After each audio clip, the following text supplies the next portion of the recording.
उत्तराखंड कांग्रेस कब प्रचार शुरू करेगी, ये बड़ा सवाल है। राज्य के नेता अपने चुनाव में उलझे हैं तो दिल्ली से जो भी नेता आ रहे हैं वो देहरादून में प्रेस कॉन्फ्रेंस से आगे प्रचार नहीं बढ़ा पा रहे।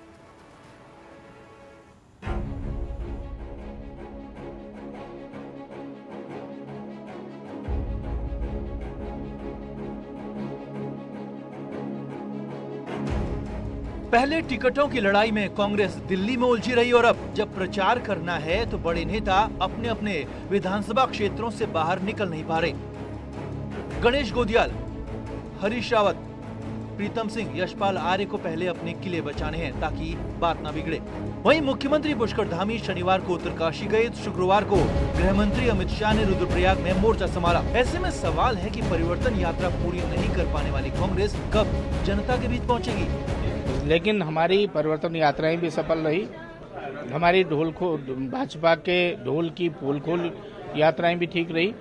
आपने देखा होगा कि हमारे जो स्टार कैंपेनर हैं वो आज भी प्रचार में जगह जगह जा रहे हैं। हरीश रावत जी एक दिन में 2-2, 3-3 मीटिंग कर रहे हैं।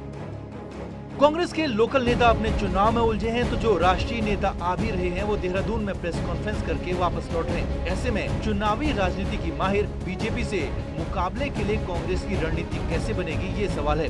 लेकिन हमारे नेता तो अलग अलग क्षेत्रों में हैं। आप हरीश जी को कई जगहों पे कैंपेनिंग करते हुए देख रहे होंगे। हमारे जो एआईसीसी के सह प्रभारी हैं वो लोग निर्धारित जगहों पर हैं। प्रीतम जी ने प्रचार प्रसार करना शुरू कर दिया है। गणेश गोदियाल जी प्रचार प्रसार में लगे। अभी यह वक्त हमारे जो स्टेट लीडर्स के अपने नॉमिनेशन और जो ज़रूरी काम है उसके लिए है। और हमारे जो स्टार प्रचारक आपको राष्ट्रीय स्तर के हैं वो फरवरी के पहले हफ्ते से अलग अलग क्षेत्रों में दिखेंगे। सच ये भी है कि टिकट बंटवारे के लिए बड़े कांग्रेस नेता करीब हफ्ता भर तक दिल्ली में डेरा डाले रहे और अब कांग्रेस ने दावा किया है कि नए हफ्ते के साथ राज्य में चुनाव प्रचार भी असली रूप में नजर आएगा। तो देखना होगा कि कांग्रेस बीजेपी से किस तरह से मुकाबला करती है। देहरादून से न्यूज़ 18 के लिए दीपांकर भट्ट की रिपोर्ट। अब खबर आम आदमी पार्टी से जुड़ी हुई। उत्तरकाशी में आम आदमी पार्टी के नेता अजय कोचियाल ने शहर के लिए बनाया गया पार्किंग का मॉडल पेश किया है। उन्होंने कहा है कि पार्टी ने करीब 10 जगहों पर पार्किंग व्यवस्था के लिए मॉडल तैयार किए हैं जिनमें बहुमंजिला पार्किंग भी शामिल है। उन्होंने ये भी कहा कि जल्द ही कूड़े को लेकर भी एक मॉडल तैयार किया जाएगा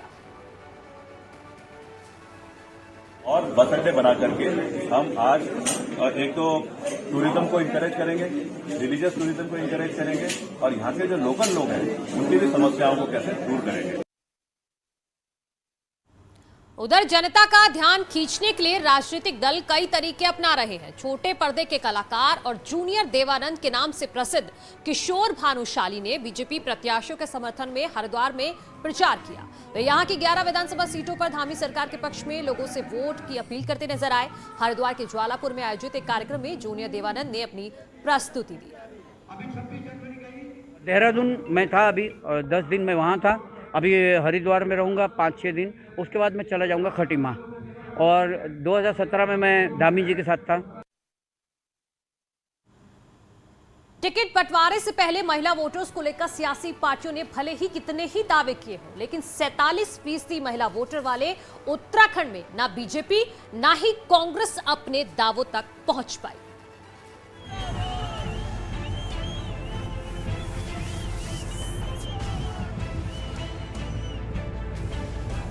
महिला वोट और महिला प्रत्याशियों को लेकर हर बार की तरह इस बार भी वादे और दावे खूब हुए, लेकिन फाइनली राज्य में बीजेपी ने 8 महिला प्रत्याशियों को टिकट दिया तो कांग्रेस ने सिर्फ 5 ही महिलाओं को अपना उम्मीदवार बनाया। और यह हाल तब है जबकि राज्य में 42 लाख पुरुष वोटर्स के साथ 39 लाख महिला वोटर्स भी हैं, मगर आधी आबादी सत्ता में भागीदारी पर उपेक्षित महसूस कर रही है। बीजेपी वो पार्टी है कि जिसने महिलाओं के इस सशक्तिकरण को, इस मजबूती को नीचे से लेके उठाया है। और सशक्त होने का मतलब ये नहीं है कि केवल हम टिकट प्राप्त करते हैं। कांग्रेस पार्टी ही वो पार्टी है जिसने हमेशा महिला सम्मान और महिला सशक्तिकरण की बात की है। हमारी खुद की राष्ट्रीय अध्यक्षा जो हैं वो महिला हैं। आप बता दीजिए भारतीय जनता पार्टी और आरएसएस में कि उनकी कौन सी जो है अध्यक्ष रही हैं जो महिला रही हैं। तो मुझे लगता है कि अगर हम बड़े प्रोस्पेक्ट में देखें तो कांग्रेस पार्टी ने हमेशा महिलाओं का सम्मान किया है। कितनी सीटें दी हैं, कितनी नहीं दी हैं, इन छोटे मुझे लगता है आंकड़ों को लेकर के जो है कांग्रेस पार्टी पे कोई भी प्रश्न नहीं कर सकता। पिछले 2 दशकों की बात करें तो बीजेपी ने अब तक 26 महिलाओं को टिकट दिया है, तो कांग्रेस ने सिर्फ 24 महिला उम्मीदवार अब तक दी हैं, जबकि राज्य की महिलाएं वोट डालने में कहीं आगे हैं। 2017 चुनाव में पहाड़ की 33 सीटों पर वोट डालने वाले 51% पुरुष थे, तो 65% महिलाएं पोलिंग बूथ तक पहुंची। डोईवाला, ऋषिकेश, कालाढूंगी और खटीमा में महिला वोट परसेंटेज सबसे ज्यादा रहा। महिलाओं ने पुरुषों की तुलना में कहीं ज्यादा वोट किया था। हमारा अपना यह मानना है कि 2022 का उत्तराखंड का चुनाव प्रदेश की महिलाओं को समर्पित होना चाहिए और जिस दल की भी सरकार बनती है उसे अपनी नीतियों में मुख्य तौर पर आने वाले समय पर महिलाओं को केंद्र बिंदु रखते हुए विमेन फ्रेंडली पॉलिसीज बनाने की उत्तराखंड में आवश्यकता है। हर सियासी पार्टी महिलाओं को लेकर दावे और वादे जरूर करती है, मगर जमीनी हकीकत कुछ और ही दिखती है। अब देखना है कि इस बार महिला वोटर्स किस पार्टी और प्रत्याशी पर अपना भरोसा जताती हैं। देहरादून से न्यूज़ 18 के लिए सुनील नप्रभात की रिपोर्ट।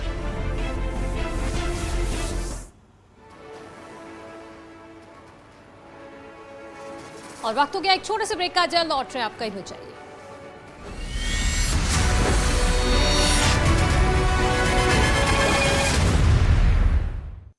मैं मुलायम सिंह यादव